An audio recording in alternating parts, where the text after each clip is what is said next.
안녕하세요. 토요미스테리 디바 제시카입니다. 오늘 소개할 이야기는 제가 토미에서 한 번도 다뤄본 적이 없는, 아니 사실 들어본 적도 없는 케이스입니다. 그래서 저도 반신반의했지만 결론적으로는 신빙성이 있다라는 생각이 들었는데요. 이 개념을 설명하기 위해 우선 서론에서 최대한 쉽게 풀어보고자 합니다. 우리가 도망갈 때 쓰는 말이 있죠. 36개 주랭랑. 여기서 36개라는 말은 중국의 고대 병법서, 그러니까 전쟁에서 승리하기 위한 36가지 전략을 담은 책의 제목에서 유래된 말입니다. 이 책의 저자와 지필 연대가 확실하지 않은데 어느 한 사람이 딱 한 시대에 이걸 지었다고 볼 수는 없고 중국에서 아주 옛날부터 전해진 지략들을 여러 개를 정리한 책이라고 볼 수 있겠죠. 특히나 이 책은 싸우지 않고 이긴다라는 걸 기본으로 하고 있고 단순히 싸우는 기술이 아니라 인간의 심리를 교묘하게 활용하는 그런 전략들을 제시하고 있습니다. 내용이 좀 궁금해지는데 주요 몇 가지 내용을 좀 보면 제4계, 2일대로 여기에서는 전쟁이 나면 최대한 수비만 하면서 적이 지치길 기다렸다가 결정적인 순간에 무찔러야 한다는 전략이죠. 제9계 격안관하에서는 적들이 내분이나 어려움을 겪을 땐 나서지 말고 조용히 지켜보면서 자멸하기를 기다려야 한다는 전략입니다. 꽤 흥미로운데요. 그 36개 중 유독 눈에 띄는 항목이 있습니다.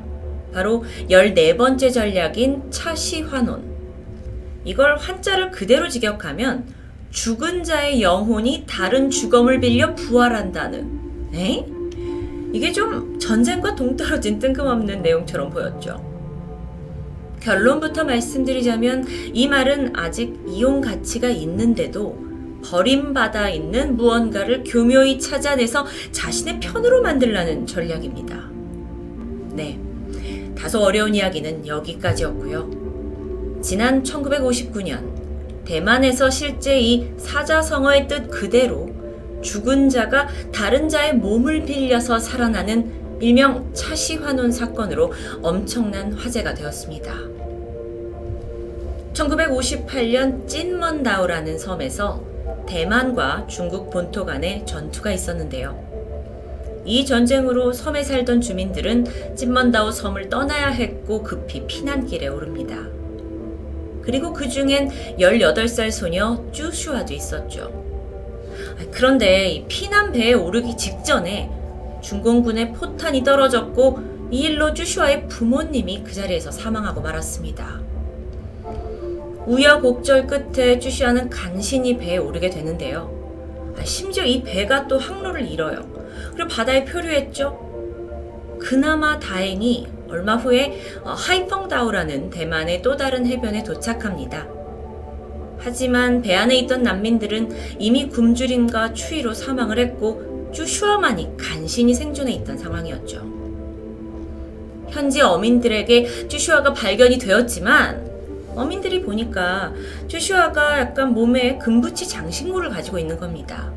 그걸 탐하게 됐고 결국 그녀를 죽여서 이걸 다 빼앗기로 협의하는데요.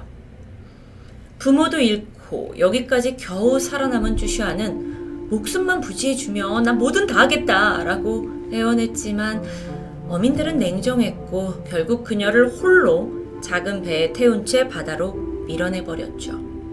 아무래도 자기 손으로 죽이기엔 좀 그랬나 봅니다. 그런데 모든 어민이 여기에 가담한 건 아니었어요.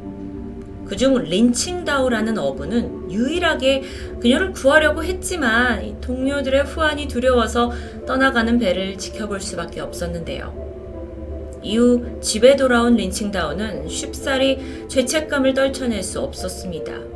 그래서 쭈슈아를 위해 작은 제사를 마련했고 그 불쌍한 넋을 기리게 되죠.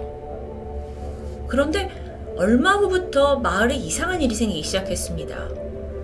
쭈슈아 죽음에 가담했던 어부들이 하나같이 시름시름 앓거나 또는 정신이 약간 미쳐버리는 듯 행동하는 것이었죠. 근데 그나마 린칭다오는 멀쩡했어요. 심지어 추락만 하면 만선이 돼서 돌아와서는 큰 돈을 손에 쥐게 되죠. 그렇게 약 1년의 시간이 흐른 1959년 대만 북서부에 위치한 마이랴오에 거주하던 린 왕야오라는 여성이 있습니다. 그녀가 40세의 젊은 나이에 갑자기 돌연사하는데요. 슬픔에 빠진 남편과 가족들은 그녀의 차가운 시신을 거실에 눕힌 채 장례 준비를 시작했습니다. 그렇게 집에서 3일간의 장례가 끝나고 마침내 발인을 하려는 순간 도저히 믿기 힘든 일이 벌어지는데요. 지난 며칠간 차갑고 딱딱하게 굳은 시체 상태였던 린 왕야오가 번쩍 눈을 뜬 겁니다. 너무도 놀란 가족들은 일단 기적이 발생했다면서 기쁨의 눈물을 흘렸죠. 그런데 정신을 차린 이 린 양와오가 뜻밖의 이야기를 꺼냅니다. 저는 18살 찐먼섬에 살았던 쭈슈아입니다. 에?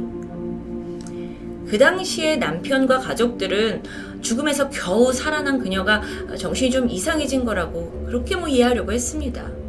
하지만 그녀는 쉽사리 자신의 주장을 멈추지 않았죠. 그녀가 말하길 쭈슈아가 1958년 어부들에게 죽임을 당한 과정을 하나하나 상세히 설명하기 시작했고요. 그 마을 사람이 아니라면 도대체 알 수 없는 상세한 부분까지 모두 묘사하게 되죠. 심지어 자신을 유일하게 불쌍히 여겨준 그 어부 린칭다오에 대해서도 언급합니다. 그래서 자기가 물고기를 몰아줬다는 믿기 힘든 이야기까지. 그런데 분명 실제와 들어맞았습니다. 참고로 린양와오는 지금껏 단 한 번도 자신의 고향인 마이야로를 벗어난 적이 없습니다. 당연히 쭈슈아가 살았다는 찐먼다오 섬에 가봤을 리 만무했죠. 그런데 죽음에서 부활한 이래 그녀의 말투조차 아예 변해 있었습니다. 아주 능숙하게 찐먼다오 방언을 쓰기 시작한 건데요. 이뿐만이 아니라 그녀는 생전에 글을 읽고 쓸 줄 모르는 문맹이었습니다. 그런데 부활하고 나서 능숙하게 글자를 사용했죠. 말투나 행동도 마치 그 10대 18살 소녀처럼 바뀌었습니다. 이걸 지켜본 가족들은 결국 그녀의 이야기에 신빙성이 있다고 생각을 하고요. 찐먼다오 섬에 사는 쭈슈아의 친척들에게 소식을 알리게 되죠. 반신반의하던 친척들이 이곳에 와서 그녀를 방문하게 되는데 린만야오는 버선발로 나가서 그들을 와라 끌어안습니다. 바로 알아본 겁니다. 그래서 대화를 나눠보니까 그녀가 내뱉는 모든 말들은 죽은 줄 알았던 쭈슈아가 아니면 절대 모를 그런 사항들이었습니다. 이쯤 되니까 정말 그 죽은 이의 영혼이 린완야오의 육체에 들어왔다고밖에 설명할 길이 없어 보이는데요. 그리고 나서 이 모든 이야기가 일파만파 소문이 나기 시작하죠. 그래서 지역 신문은 물론이고 중국 내륙, 일본, 심지어 미국에서도 그녀를 취재하겠다고 몰려들었습니다. 이렇게 일이 점점 커지면서 대만 정부 또한 나서게 되는데요. 아니 혹여 그녀가 사기꾼이거나 아니면 단순히 정신적으로 망상에 빠진 거라면 이건 국가적인 망신이기 때문이었죠. 그래서 대만 정부는 이 사실을 확인하고자 정부 인력과 군부대 병원장을 동원해서 린 왕야오의 정신 상태를 검진하게 됩니다. 그리고 오랜 검사 끝의 결과는 이상 없음. 이후에 몇 년을 거쳐서 린 왕야오를 취재하려는 외신들의 방문은 계속 늘어갔습니다. 그 과정에서 잡음이 있기도 했는데 그녀의 남편이 이 아내를 어떤 돈벌이 수단으로 이용하는 게 아니냐라는 의혹이 생겼던 겁니다. 그래서 조사도 받기도 했죠. 게다가 대만은 일명 민국연도라는 건국일을 기준으로 하는 새 연도법을 사용하는데요. 이걸 알지 못했던 외신들의 실수로 날짜가 뒤죽박죽 되는 일도 발생했죠. 결국 굉장히 여러 가지 논란을 겪은 그녀가 피곤을 느껴가지고 난 이제 더 이상은 인터뷰를 하지 않겠다라고 거부한 채 입을 닫아버립니다. 아니 근데 입을 닫으니까 되려 그녀의 이야기에 뼈와 살이 막 더해지면서 사실과는 전혀 다른 방향으로 흘러가게 되죠. 그러다 보니 일부에서는 이거 앞뒤가 너무 안 맞는 거 아니냐 라면서 의심의 눈초리가 쏟아졌고 돈 벌려고 저런다 라는 비난이 커지기 시작합니다. 사실 그녀의 주장을 쉽사리 믿기 어려운 또 다른 이유가 있는데 인터뷰를 통해서 죽은 쭈슈아의 영혼이 어떻게 자신의 몸에 들어오게 됐는지 그녀가 설명을 했는데 이게 일반인들의 상식으로는 도무지 이해가 되지 않았기 때문이에요. 주장에 따르면 어부들에게 죽임을 당한 쭈슈아의 영혼, 육체를 벗어났고 가장 먼저 신들이 모인 사찰로 향했다고 하죠. 여기서 그녀는 자신의 억울한 죽음을 하소연하게 되는데 이야기를 듣고 분노한 신들이 그녀를 다시 인간 세상으로 돌려보내기로 했다는 겁니다. 그렇다면 원래 육체의 주인인 린 왕야오의 영혼은 어떻게 된 걸까요? 그녀는 이미 목숨을 다했기 때문에 쭈슈아를 대신해서 그녀의 영혼은 신들을 따라갔다고 말하는데요. 마치 판타지 영화에서나 나올 법한 이야기였죠. 그러니까 믿기 힘들었고요. 그런데 한편 그녀는 이 인간 세상에 돌아오기 전에 신들에게서 이제 네가 살아나면 사찰을 지으라는 지시를 받았다고 합니다.